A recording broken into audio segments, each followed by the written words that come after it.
మందిరంలో కూర్చొని చాటింగ్ చేసే సైతాన్లో నేను చూశాను. ఎక్కడుండి చేస్తావు నువ్వు చాటింగ్ సైతాన్? ఇంటికాడ చేసుకో, లేకపోతే నీకు దగ్గర దరిద్రపు స్థలాలు ఏవో శాపగ్రస్తమైనవి ఉంటాయి. పో, నీలాంటి శాపగ్రస్తుల కోసం.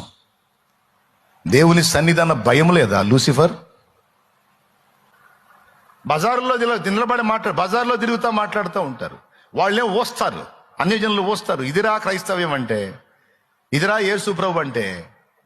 దేవుడిని అడ్డం పెట్టడం, ఇట్లాంటి దిక్కుమాలను పనులు చేయటం, ఇదిరా వీళ్ళ సంబడం అని వాళ్ళు నాశనం అవుతారు. ఇక వాళ్ళు దేవుని దగ్గరికి రాలేరు కదా ఇట్లాంటి దరిద్రులను చూసి. ఆ దరిద్రుల కోసం ఇట్లాంటి దరిద్రులు తయారయ్యేది. వాళ్ళు దరిద్రులే, ఇల్లు దరిద్రులే. ఇక ఆ దరిద్రులు ఎప్పటికీ దేవుని దగ్గర రాకుండా ఇట్లాంటి దరిద్రులు కనపడుతుంటారు. వాళ్ళ కళ్ళకి, వాళ్ళ కళ్ళు కూడా మంచివాళ్ళు కనపడరు. పద్ధతిగా మారు మనసు పొంది ఆ పాపాన్ని వదిలిపెట్టి, ఆ వ్యభిచారం వదిలిపెట్టి, ఆ తాగుడు వదిలిపెట్టి, ఆ పద్ధతులన్నీ, ఆ దరిద్రపు అలవాటు